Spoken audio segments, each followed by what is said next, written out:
À cette heure de la journée, on ne les voit pas, on les entend.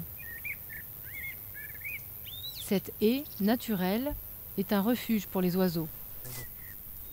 Sur cette exploitation de chèvres laitières dans la Vienne, Marc Caillé a décidé de replanter avec la Ligue de protection des oiseaux.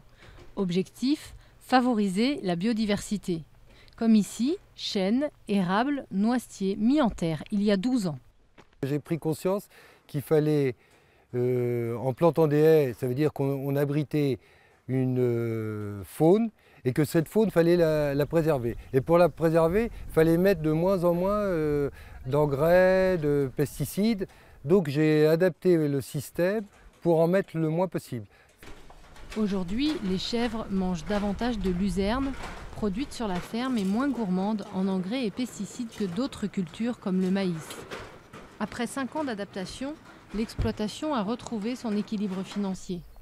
Sur les parcelles cultivées, la Ligue de protection des oiseaux conseille également de créer des bandes enherbées, c'est-à-dire de laisser des allées à l'état sauvage au milieu des zones travaillées.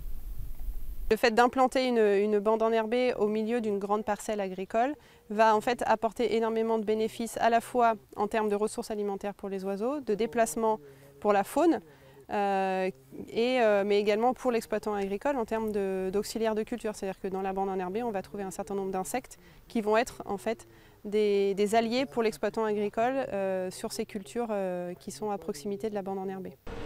À quelques kilomètres de là, après avoir supprimé des haies pour agrandir ses champs, Sébastien Hérault, producteur céréalier sur 350 hectares, a décidé lui aussi de replanter. Bon, les agriculteurs ont arraché des haies pour agrandir des parcelles, pour avoir moins de nuisances sur le rendement et tout ça. Mais bon, à un moment donné, il faut aussi prendre conscience qu'on ne peut pas tout détruire au nom de la production, quoi. Ici, il faudra attendre quelques années avant que les arbres ne s'étoffent et attirent les oiseaux. En France, près d'un tiers des oiseaux de campagne ont disparu ces 15 dernières années, en grande partie à cause de l'intensification des pratiques agricoles.